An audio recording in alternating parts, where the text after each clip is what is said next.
আমার প্রিয় ভাইয়েরা, আল্লাহ তাআলা তিনটা জিনিসের যেমনি আদেশ করেছেন, অনুরূপভাবে তিনটা বিষয় তিনি বারণ করেছেন, নিষেধ করেছেন। ওগুলোর কাছেও যাওয়া যাবে। শুনবেন। রাব্বুল আলামিন বলেন, ওয়ায়ানহা আনিল ফাহশাই ওয়াল মুনকারি ওয়াল বাগি। আমি যেমনি তিনটি বিষয়ে আদেশ করলাম, অনুরূপভাবে তিনটি বিষয়ে বারণ করলাম, নিষেধ করলাম। আমার 1 নাম্বার নিষেধাজ্ঞা হলো অশ্লীলতার প্রতি। ফাহশা, ওয়ায়ানহা আনিল ফাহশা, আল্লাহ তাআলা অশ্লীলতাকে নিষেধ করেছেন। কোন জিনিসকে? সবাই বলুন, কোন জিনিসকে? যত ধরনের, যত টাইপের, যত ক্যাটাগরির অশ্লীলতা হতে পারে, সব অশ্লীলতাকে হারাম করেছেন কে? ফাহশা মানে কি? কথায়, কাজে, আচরণে, কমেন্ট, ফেসবুকের কমেন্টসে যত ধরনের নোংরামো আছে, যত ধরনের অশ্লীলতা আছে, এটাকে আরবিতে বলে ফাহশা। এটাকে কি বলে? রাব্বুল আলামিন বলেন, কুল ইন্নামা হাররামা রাব্বিয়াল ফাওয়াহিশা মা যাহারা মিনহা ওয়া মা বাতান। ও নবী, আপনি বলে দেন, আমার রব প্রকাশ্য, অপ্রকাশ্য, স্পষ্ট কিংবা অস্পষ্ট, দৃশ্যমান কিংবা অদৃশ্যমান সব অশ্লীলতাকে হারাম করেছেন। সব ধরনের অশ্লীলতা হারাম, সব ধরনের। আল্লাহ তাআলা আমাদেরকে অশ্লীলতা থেকে বাঁচান, অশ্লীলতা থেকে তিনি আমাদেরকে হেফাজত করুক। পড়েন আমিন। এবার বলেন, আমাদের সমাজে অশ্লীলতা আছে না নাই? চট্টগ্রামে নাই? আমি কই নাই, ওনারা বলে আছে। দেখছেন, আমি সামহাও বাঁচায় দেওয়া ট্রাই করতেছি, ওনারা বলে আছে। অশ্লীলতা নানা ভাবে, নানা নামে, নানা মোড়কে আমাদের সমাজে আছে না নাই? সংস্কৃতির নামে, ফ্যাশনের নামে, বিনোদনের নামে, উপন্যাসের নামে, কনসার্টের নামে অশ্লীলতা আছে না নাই? আপনি দেখেছেন কনসার্টগুলোর অবস্থা? এই যে আতিফ আসলাম যে আসছে আমাদের দেশে, তারপর কে আসছে, আমাদের তরুণ তরুণীরা, আমাদের যুবক যুবতীরা, আমাদের জেনজিরা, কি অবস্থা ওইখানে? হ্যাঁ, কি অবস্থা? কে বাঁচাবে ওদের? কে রক্ষা করবে ওদের ইমানের, ওদের চরিত্রের হেফাজতের গ্যারান্টি কে দিবে?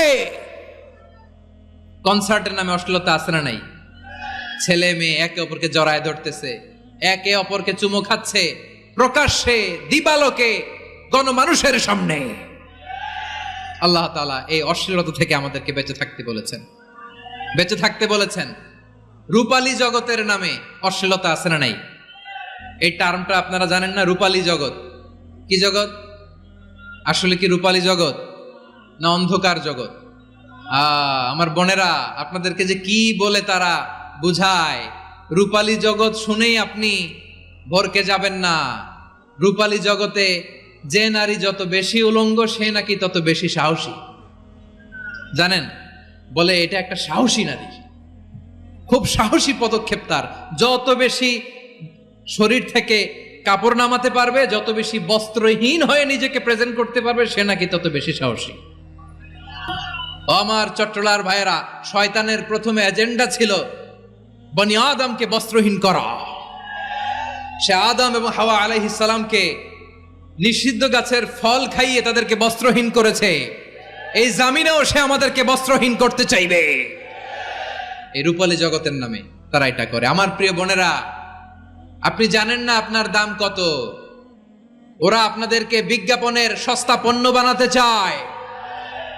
ওরা আপনাদেরকে ওদের ভোগের লিপসার টুলস বানাতে চায়।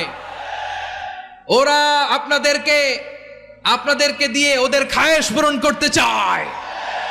এটা আপনাদের জন্য মোটেও ডিগনিটি নয়, এটা আপনাদের জন্য সম্মান নয়। আপনার সম্মান শালীনতায়, আপনার সম্মান হেজাবে, আপনার সম্মান ভদ্রতায়, আপনার সম্মান আপনার ডিসেন্ট পোশাকে। পোশাক বলে দেয় এই নারীটা ভদ্র না অভদ্র। পোশাক বলে দেয় এই মেয়েটা কোন ঘরের মেয়ে। আওয়াজ করে বলেন ঠিক কিনা? আপনি জানেন না, আপনারা সস্তা পণ্য বানায়, ভোগের পণ্য, বিলবোর্ডে আপনাকে উলঙ্গ করে উপস্থাপন করে। এই অশ্লীলতার সাথে ইসলামের কোনো সম্পর্ক। এজন্য আল্লাহ বলেন, আমি অশ্লীলতাকে হারাম করেছি। অশ্লীলতাকে হারাম করার প্রথম কারণ হলো এর মাধ্যমে মানবতাকে অপমানিত করা হয়। কারণ মানুষের সম্মান মানুষের পোশাকে। মানুষ যখন পোশাকহীন হয়ে যায়, বস্ত্রহীন হয়ে যায়, তার সম্মান কমে যায়, ঠিক কিনা? অশ্লীলতাকে হারাম করার প্রথম কারণ হচ্ছে মানুষ মানুষকে অপমান করে। একটা নারী, সে তো সম্মানিত, নারী যে কত সম্মানিত নারীর এটা বুঝেই নাই। বিশ্বনবী বলেন, আর দুনিয়া কুল্লুহা মাতা ওয়া খায়রু মাতা'আদ দুনিয়া আল মারআতুস সালিহা। আমার বোনেরা, 5টা প্যান্ডেলে আপনারা এলইডিতে আমার আলোচনা শুনছেন, আমি জানি। আপনাদের এই গর্ভ যে কত দামি আপনি জানেন না। আপনার পেট থেকেই আসবে আগামী দিনের সালাহুদ্দিন আল আইয়ুবী। আপনার পেট থেকেই আসবে অনাগত দিনের ইমাম মাহদী আল মুনতাজার। আপনার পেট থেকেই আসবে অনাগত দিনের ফয়সাল, ওয়াসিম, মুগ্ধ, আবু সাইদের মতো বীর যোদ্ধা।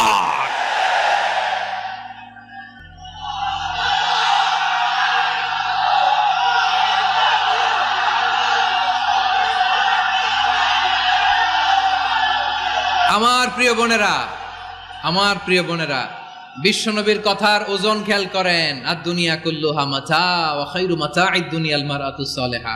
দুনিয়ার সবকিছুই অ্যাসেট, এর মধ্যে সবচেয়ে দামি অ্যাসেট নেককার নারী।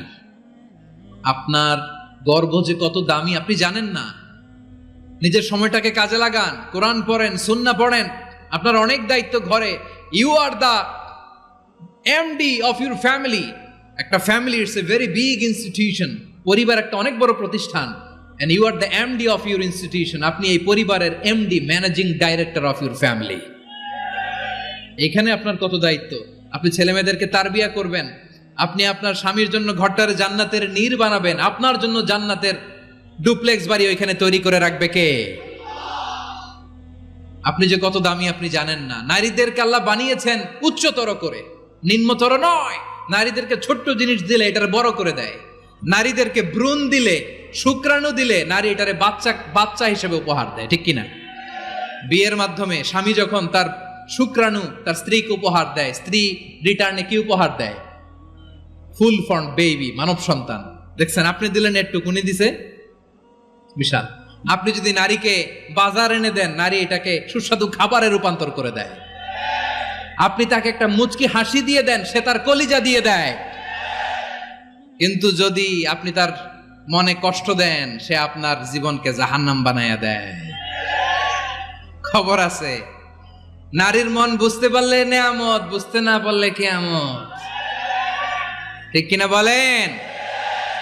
আমার প্রিয় বোনেরা, আপনি যে কত দামি আপনি জানেন না। জানেন না আপনি কত দামি, অনেক দামি আপনি। আপনাদেরকে যেন ভোগের সস্তা পণ্য বানাতে না পারে, আপনাদেরকে সচেতন থাকতে হবে, সজাগ থাকতে হবে, কনসার্ন থাকতে হবে। শয়তানের ওই হাতছানির দিকে আর নজর দেওয়া যাবে না। তাহলে কেন আল্লাহ তাআলা এই ফাহশা অশ্লীলতাকে হারাম করলেন? 1 নাম্বার, এতে হিউম্যান ডিগনিটি কমে। 2 নাম্বার, এতে মানুষের অধিকার নষ্ট হয়। আপনি বিয়ে করেছেন, এরে পরকিয়া করেন, ওর সাথে এরকম আছে না নাই? স্ত্রীর অধিকার নষ্ট করেছেন। আপনি বিবাহ সম্পর্কে আবদ্ধ হয়েছেন, তার সাথে আপনি পরকিয়া করেন, ওই ছেলের সাথে আপনি আপনার হাজবেন্ডের সাথে বিট্রে করেছেন। এজন্য আল্লাহ অশ্লীলতাকে হারাম করেছে। অশ্লীলতাকে হারাম করার আরেকটা কারণ হচ্ছে আল্লাহ তাআলা এই হিউম্যান জেনারেশনকে এটাকে প্রিজার্ভ করতে চায়। হিফজুন নাসল, এটা মাকাসিদুশ শরিয়ার অনেক গুরুত্বপূর্ণ একটা মাকাসিদ, অনেক গুরুত্বপূর্ণ। আপনার নাসল, আপনার জেনারেশনকে সংরক্ষণ করা। এই যে আসতেছে ফেব্রুয়ারি, কত ফেব্রুয়ারি জানো? এটা কি বিশ্ব ভালোবাসা দিবস? হ্যাঁ, কি দিবস?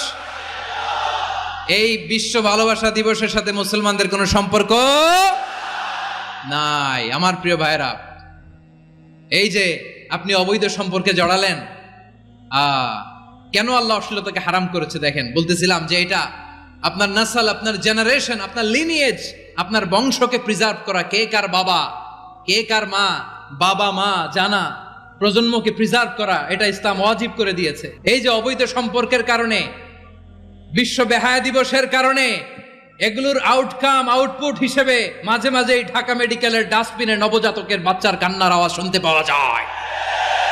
চট্টগ্রাম মেডিকেলের ডাস্টবিনে নবজাতকের কান্না শুনতে পাওয়া যায়।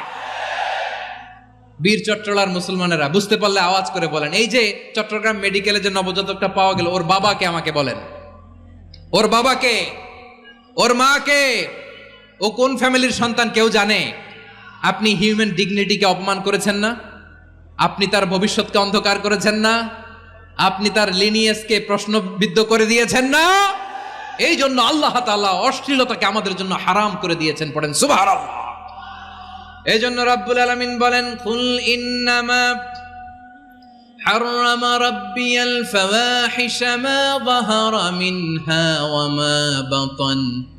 প্রকাশ্য অপ্রকাশ্য সব অশ্লীলতাকে হারাম ঘোষণা করে দিয়েছে কে? আবার দুনিয়ার বুকে যারা অশ্লীলতার প্রসার করে তাদের জন্য শাস্তি মজুদ রেখেছে কে?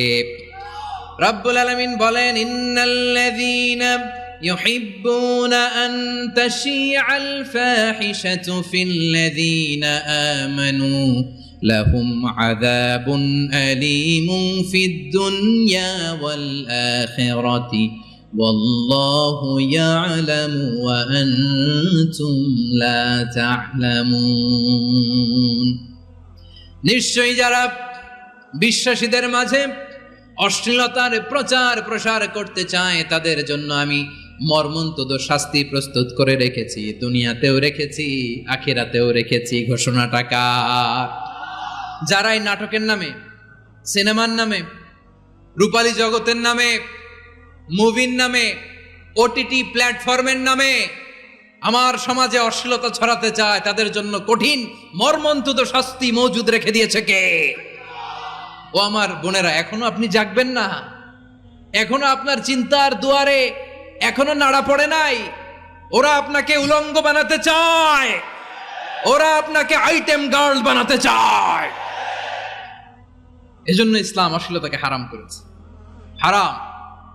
ইসলাম বলেছে যোজন যোজন দূরে থাকো, ওরা বলে না কাছে আসো, কাছে আসার গল্প, ক্লোজ আপ ওয়ান, কাছে আসার গল্প আছে না নাই?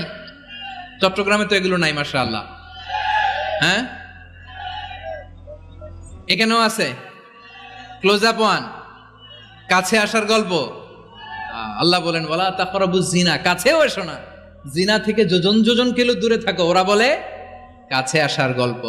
আমার বীর চট্টলার ভাইয়েরা, কাছে আসতে হলে আমরা কোরআনের কাছে আসব, কাছে আসতে হলে নবীর কাছে আসব, কাছে আসার গল্প হবে আমার রবের কাছে আসার গল্প। চিল্লায় বলো ঠিক কিনা?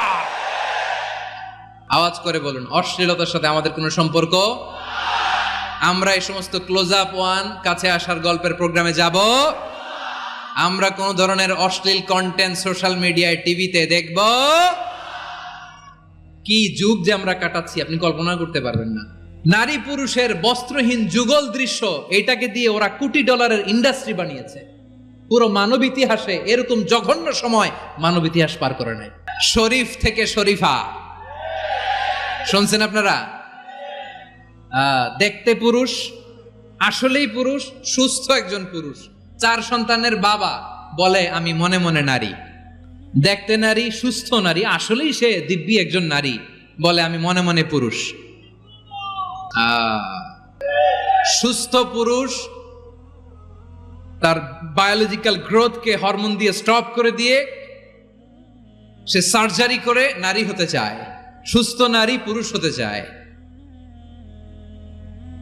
পুরুষ পুরুষের প্রতি সেক্সুয়ালি আকর্ষণ বোধ করে। এটা লূত আলাইহিস সালামের কওমের মধ্যে ছিল। এটাকেও আল্লাহ কোরআনে ফাহিশা বলেছেন। ওয়ালুতান ইয ক্বালা লিকওমিহি আতাতুনাল ফাহিশাতা মা সাবাকাকুম বিহা মিন আহাদিম মিনাল আলামিন। লূত আলাইহিস সালাম বললেন, তোমরা কি এমন এক অশ্লীল কার্যক্রমে ডুব দিলে নাকি যেটা গোটা বিশ্বের কেউ কখনো করে নাই, তোমরাই প্রথম করেছো। পড়েন নাউযুবিল্লাহ। এই পশ্চিমের এই রোগ আমার দেশে যেন আসতে না পারে, আমাদের সজাগ থাকতে হবে। প্রিয় ভাইরা, চিল্লায় বলেন ঠিক কিনা? পশ্চিমের অবস্থা ভয়ঙ্কর। পাশ্চাত্যে আমি যুক্তরাষ্ট্রে ছিলাম অনেকদিন, কয়েক মাস, বিভিন্ন স্টেটে ঘুরেছি। গার্ডিয়ানরা উদ্বিগ্ন, ছেলে মেয়েদেরকে, ছোট্ট ছেলে মেয়ে, ওদেরকে জিজ্ঞেস করে তুমি how do you feel right now, inside yourself, তুমি ভিতরে ভিতরে কেমন ফিল করো? তোমার কি ছেলে ছেলে লাগে না মেয়ে মেয়ে লাগে? আচ্ছা বলেন, এই ছোট্ট বাচ্চাটাও কি এগুলো জেন্ডার অ্যাসাইনমেন্ট বলতে এগুলো কিছু বুঝে? এইভাবে মিসগাইড করা হচ্ছে। কৌতূহল বশত ছোট্ট ছেলে যদি বলে আমার তো মেয়ে মেয়ে লাগে, তখন বলে যে না তুমি মেয়ে, ছেলে না। মা বাবা বাধা দিলে ওকে আলাদা গভর্নমেন্ট হাউসে নিয়ে যায়। ভয়ঙ্করতম অবস্থা। আমরা একটা সময়ে শুনতাম যে হুজুর আমার ছেলেটা খুব ভালো, হাফেজে কোরআন, আল্লাহওয়ালা। হুজুর আমার ছেলে দাড়ি রাখছে, আল্লাহওয়ালা। হুজুর আমার ছেলে 5 ওয়াক্ত সালাত জামাতের সাথে পড়ে, তার মানে আল্লাহওয়ালা। পশ্চিমে যে আমি কি শুনছি জানেন? ওরা বলে হুজুর আমার ছেলেটা ইউনিভার্সিটির একটা মেয়ের সাথে প্রেম করে, ও খুব আল্লাহওয়ালা, হুজুর দোয়া করবেন। এর কারণ ওদের কাছে আল্লাহওয়ালার ক্রাইটেরিয়া হচ্ছে হুজুর আমার ছেলেটা আরেক ছেলের পছন্দ করে নাই, আমার মেয়েটা আরেক মেয়েকে ভালোবাসে নাই, এজন্য আমার ছেলেটা আল্লাহওয়ালা, হুজুর ওর জন্য একটু দোয়া করে দিয়েন। কি চ্যালেঞ্জ ওরা ফেস করতেছে। ওনার ছেলে যে আরেক ছেলেরে বিয়ে করবে না, এটাতেই উনি খুশি যে আলহামদুলিল্লাহ আমার ছেলেটা একটা মেয়েরে ভালোবাসে, আমার মেয়েটা একটা ছেলেরে ভালোবাসে, মানে এটা খুব আল্লাহওয়ালা। নাউজুবিল্লাহ পড়তে পারলেন না? এজন্য অশ্লীলতার সাথে আমাদের কোনো সম্পর্ক। রব্বুল আলামিন বলেন ওয়ায়ানহা আনিল ফাহশাই ওয়াল মুনকারি ওয়াল বাগি, তিনটা জিনিসকে আমি নিষিদ্ধ করলাম। এক নাম্বার হলো ফাহশা, অশ্লীলতা। 2 নম্বরে হলো মুনকার, সমস্ত মন্দ কাজ। আপনাদের মনোযোগ আছে না? শেষ করে দিব? আর 2-1 মিনিট শুনবেন? আচ্ছা বলি তাহলে, আর 2-1 মিনিট। তাহলে নিষেধাজ্ঞা জারি করেছেন 3টা জিনিসের উপর। 1 নাম্বার কি? ফাহশা, অশ্লীলতা। 2 নাম্বার মুনকার। মুনকার মানে হচ্ছে যত মন্দ কাজ, খারাপ কাজ, বাজে কাজ, এটার বলে মুনকার। এটার কি বলে? আপনারা পড়ছেন না তা'মুরুনা বিল মা'রুফি ওয়া তানহাউনা আনিল মুনকার। ভালো কাজের আদেশ, সৎ কাজের আদেশ, অসৎ কাজের নিষেধ। মুনকার, মুনকার হচ্ছে মানুষের স্বাভাবিক বিবেকবোধ যেটাকে খারাপ বলে, ওইটাই মুনকার। পৃথিবীর সব আসমানি গ্রন্থ যেটাকে খারাপ বলেছে, মানুষের স্বাভাবিক বিবেকবোধ যেটাকে খারাপ বলেছে, এগুলো সব মুনকার। যেমন ইফটিজিং, এটা কি ভালো না খারাপ? মজুদদারি, খাদ্যে ভেজাল দেওয়া, ওজনে কম দেওয়া, মাছে ফরমালিন মিশানো, চাঁদাবাজি, টেন্ডারবাজি, দখলবাজি, এগুলো আমাদের স্বাভাবিক বিবেকেই বলে এগুলো খারাপ, এগুলো হচ্ছে মুনকার। আল্লাহ তাআলা এই মুনকার থেকে আমাদেরকে বেঁচে থাকতে বলেন, আর শয়তান এই মুনকারের প্রতি আমাদেরকে উদ্বুদ্ধ করে। আল্লাহ তাআলা বললেন ইয়া আইয়ুহাল্লাযীনা আমানু লা তাত্তাবিউ খুতুওয়াতিশ শাইতান ومن يتبع خطوات الشيطان فإنه يأمر بالفحشاء والمنكر। আল্লাহ বললেন ও আমার গোলামেরা শোনো শোনো, ও আমার বিশ্বাসী বান্দারা খবরদার, তোমরা কশিনকালেও শয়তানের পদাঙ্ক অনুসরণ করবে না, কারণ শয়তান তোমাদেরকে অশ্লীলতা এবং মন্দ কাজের দিকে উদ্বুদ্ধ করে। আমাদের কাজ হচ্ছে শয়তান আমাদেরকে যেদিকে নিতে চায় আমরা তার উল্টা দিকে যাব, ঠিক কিনা বলেন? শয়তান এই মন্দ কাজকে আমাদের কাছে বিউটিফাই করে, চাকচিক্যময় করে আমাদের সামনে উপস্থাপন করে। এজন্য আল্লাহ বলেন মুনকারকে থামাতে হবে, মুনকার প্রতিরোধ করতে হবে। মুনকার প্রতিরোধের দায়িত্ব শুধু আমাদের নাকি? শুধু আপনার খতিব সাহেবের, ইমাম সাহেবের, নাকি মুসলিম উম্মার সবার? আওয়াজ করে বলুন, মুনকার অসৎ কাজ প্রতিরোধের দায়িত্ব কার? রাব্বুল আলামিন বলেন কুনতুম খায়রা উম্মাতিন উখরিজাত লিন-নাসি তা'মুরুনা বিল মা'রুফি ওয়া তানহাউনা আনিল মুনকার। তোমাদেরকে শ্রেষ্ঠ জাতি করে জমিনের মধ্যে আবির্ভূত করা হয়েছে, যাতে করে তোমরা জমিনের ভেতরে সৎ কাজের আদেশ করতে পারো আর অসৎ কাজের নিষেধ করতে পারো। উম্মা কুনতুম খায়রা, তাহলে গোটা উম্মার দায়িত্ব, এটা বুঝতে পারছেন তো? আচ্ছা আরো নিচে আসেন।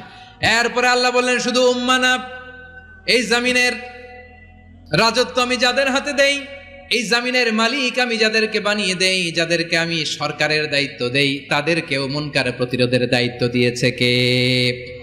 আল্লাহ বলেন যারা ক্ষমতার মসনদে বসেছে তাদেরকে 4 দফা কর্মসূচি আমি আল্লাহ দিলাম। আওয়াজ করে বলেন কয় দফা?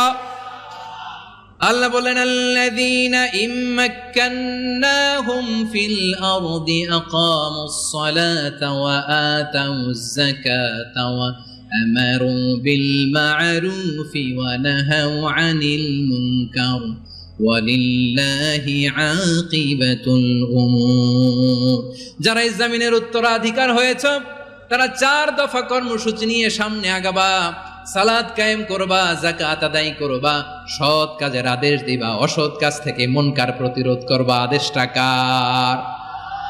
আমার প্রিয় চট্টলার ভাইরা, পুরো উম্মার দায়িত্ব মুনকার প্রতিরোধ করা, সরকার প্রধানের দায়িত্ব মুনকার প্রতিরোধ করা। এরপর আল্লাহ বলেন প্রতিটা ফ্যামিলির যিনি প্রধান সিইও বাবা, প্রত্যেক বাবারও দায়িত্ব এই মুনকার প্রতিরোধ করা। আওয়াজ করে বলেন ঠিক কিনা?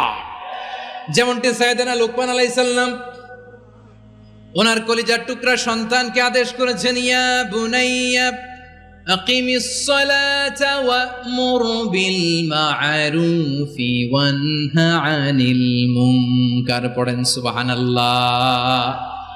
বাবা ছেলেকে সবক দিচ্ছে। কে সবক দিচ্ছে? কাকে?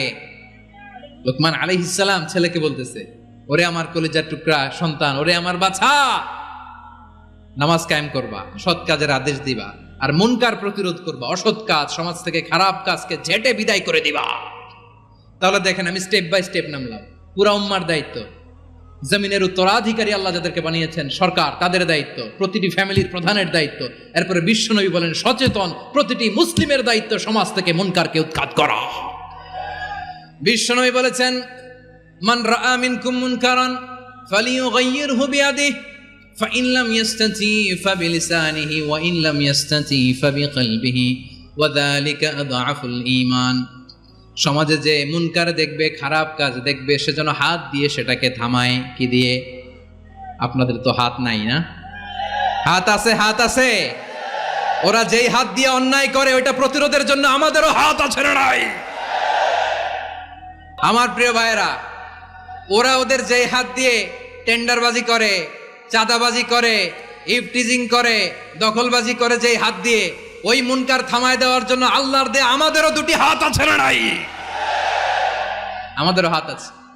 থামাইতে হবে, থামাইতে হবে, হিম্মত করতে হবে। আমার প্রিয় ভাইরা, না থামালে আমরাই ডুববো শেষমেশ। আমাদের বাঁচার জন্য হইলেও থামাইতে হবে। রব্বুল আলামিন বলেন, ওয়াত্তাকু ফিতনাতাল লা তুসিবান্নাল্লাযীনা যালামু মিনকুম খাসসা। ও আমার গোলামেরা, ওই আযাবকে ভয় করো যে আযাব যখন আমি জমিনের বুকে পাঠাই শুধু জালেমদেরকেই মারি না, আলেমদেরকেও মারি। আযাব যখন আসে তখন শুধু জালিমই মরে না, আলেমও মরে। জানেন, মুসা আলাইহিস সালামের পায়ে একবার একটা লাল পোকা কামড় দিয়েছে, লাল পিঁপড়া। লাল পিঁপড়া কামড় দিলে খুব আরাম লাগে না? কি লাগে? হ্যাঁ, জলে না? লাল একটা পিঁপড়া কামড় দিছে, তো উনি রেগে মেগে পাশি দেখে লাল পিঁপড়ার বাসা, পা দিয়ে ডলে মুছে সবগুলো পিঁপড়া মেরে ফেলছে। এই ঘটনাটা আল্লাহ ঘটিয়েছেন এজন্য মুসা আলাইহিস সালাম ছিলেন কালিমুল্লাহ, সরাসরি আল্লাহর সাথে কথা বলতেন। তিনি আল্লাহকে জিজ্ঞেস করেছিলেন, আল্লাহ তুমি যখন কোনো জনপদে আযাব পাঠাও, শাস্তি দাও, ওখানকার শুধু জালেমরাই তো মরে না, ভালো মানুষগুলাও মরে, তো আযাব দিবা মুশরিকদের উপর দিবা, অবাধ্যদের উপর দিবা, ভালো মানুষগুলারে মারো কেন? আল্লাহ বললেন, মুসা তোমার যে কামড় দিছিল পায়ের মধ্যে পিঁপড়া, কয়টা পিঁপড়া? জোরে বলেন। একটা পিঁপড়া, তো সবগুলারে মারলা কেন? রেগে মেগে পুরো পিঁপড়ার বাসা ভেঙে মেসাকার করলা কেন? এই মুসা, আমি যখন অ্যাকশনে যাই, আমি যখন শাস্তি দেই, তখন এত বাস বিচার করা হয় না, বাস বিচার করা যায় না। যখন অ্যাকশনে যাওয়া হয় ওইটা ডাইরেক্ট অ্যাকশন হয়ে যায়। চিল্লায় বলো ঠিক কি না? এজন্য আমাদের বাঁচার জন্য হলেও এই পাপ থামাতে হবে, এই শয়তানের অট্টহাসি থামাতে হবে, অন্যায় অপরাধ সমাজ থেকে আমাদের থামাতে হবে। কারণ আযাব আসলে ওরাও মরবে, আমরাও মরব। একটা জাহাজ 2 তলা, আপনি আছেন 2য় তলায়, শুনতেছেন? শুনতেছেন? জাহাজ কয় তলা? আপনি কোন তলায়? 2য় তলায়। নিচের তলার কিছু লোক জাহাজের তলা ছিদ্র করতে আরম্ভ করছে। কি ছিদ্র করতেছে? আচ্ছা, জাহাজের তলা ছিদ্র করলে তলা দিয়ে কি ঢুকে? এখন আপনি যদি বলেন আমার কি, আমি তো 2 তলায়, আমার কি, আমি তো সেফ, আমি ইন দ্য সেফ জোন, আমি তো ভালো আছি, আমি তো ভালো আছি, ওরা ছিদ্র করে ওরা মরবে। আসলে কি শুধু ওরা মরবে, নাকি তলা ফুটো হলে ভিতরে পানি ঢুকলে আপনারও শরীর সমাধি হবে? তলা দিয়ে যখন পানি ঢুকবে, জাহাজ ঢুকলে আপনিও মরবেন। এজন্য নিজে মরার আগে ওই পাগলগুলোর নিচতলায় যে থামাতে হবে, চিল্লায় বলেন ঠিক কিনা? এজন্য আল্লাহ বললেন মুনকার প্রতিরোধের দায়িত্ব সমাজের টপ টু বটম সবার। পুরম্মার দায়িত্ব, সরকার প্রধানের দায়িত্ব, প্রতিটি ফ্যামিলির প্রধান বাবার দায়িত্ব, বিশ্বনবী বললেন প্রতিটি সচেতন মুসলিমের দায়িত্ব। এজন্য মুনকার প্রতিরোধ করার দরকার আছে না নাই? সমাজে এই যে ইফটিজিং হয়, আপনার বোনের বয়সী একটা মেয়েকে কিছু বখাটে টিটকারি করে, এই বলে সেই বলে, নোংরা কথা বলে, রাস্তায় দেখেও আপনি পাশ দিয়ে না দেখার মতো চলে যান কেন? আপনি দাঁড়ান না কেন? আপনি দাঁড়ালেই তো থেমে যাবে, কারণ সত্যের যে শক্তি তার সামনে মিথ্যা মুখ থুবড়ে পড়ে। আপনার সামনে ও কিছুই না, নাথিং। আপনি দাঁড়ান, ওকে প্রশ্ন করেন যে আমার বোনকে তুমি ডিস্টার্ব করো কেন? আপনাকে দেখে আরো 5 জন দাঁড়াবে, 5 জনকে দেখে আরো 10 জন দাঁড়াবে। আমাদের নীরবতা আর আমাদের নিশ্চুপ থাকাই জালিমদেরকে আরো শক্তিশালী জালিম বানিয়েছে। এজন্য মুনকার প্রতিরোধের দায়িত্ব আমাদের সবার। টেন্ডারবাজি, চাঁদাবাজি, দুর্নীতি, অপরাধ, দখলদারিত্ব, মজুদদারি, এগুলো সব কিছু একসাথে প্রতিরোধ করতে হবে, ঠিক কিনা বলেন? একটা মানবিক সমাজ যদি চাই, প্রতিরোধ করতে হবে। প্রিয় ভাইয়েরা, আল্লাহর শপথ নিয়ে বলি, এই নাসিহাতগুলো সবার জন্য, সব দলের জন্য, সব মতের মানুষের জন্য। আমরা কোনো দলের প্রতি মানুষকে ডাকি না, আমরা ডাকি ইসলামের দিকে। সব দলের, সব মতের, সব মানুষদেরকে আমরা আহ্বান জানাই, আসুন আমরা একটা সুন্দর সমাজ বিনির্মাণ করি। এই যে নতুন বাংলাদেশের এক সুযোগ এসেছে, আর জীবনে হয়তো আসবে না, সামনের 100 বছর এই সময় আসবে না। আসুন দেশটাকে আমরা সাজাই, আসুন আমরা দুর্নীতি বন্ধ করি, আসুন আমরা চাঁদাবাজি বন্ধ করি, আসুন আমরা দখলদারিত্ব বন্ধ করি, আসুন আমরা এক দল আরেক দলকে নিশ্চিহ্ন করার যে রাজনীতি, এটা বন্ধ করি। সব দলের প্রতি আমার আহ্বান, যে কোনো দলে এই প্র্যাকটিসটা থাকার দরকার আছে না নাই? চাঁদাবাজদের সাথে আপনারা নিজেদেরকে মুক্ত ঘোষণা করবেন যে এরা আমার দলের কর্মী হতে পারে না। আমরা চাঁদাবাজ মুক্ত বাংলাদেশ চাই, জুলুম মুক্ত বাংলাদেশ চাই, ফ্যাসিজম মুক্ত বাংলাদেশ চাই, গুণ খুন খারাপি মুক্ত বাংলাদেশ চাই। আমরা নতুন ভোরের বাংলাদেশ চাই। ওই বাংলাদেশ পাওয়ার জন্য মুনকার প্রতিরোধে, অন্যায় প্রতিরোধে যদি বাঘের বাচ্চার মতো, আবু সাইদের মতো 2 হাত উঁচু করে, বুককে টান টান করে প্রসারিত করে দাঁড়াতে হয়, রাজি আছো মুসলমান? কারা কারা রাজি? আল্লাহকে হাত দেখিয়ে প্রতিজ্ঞা করো।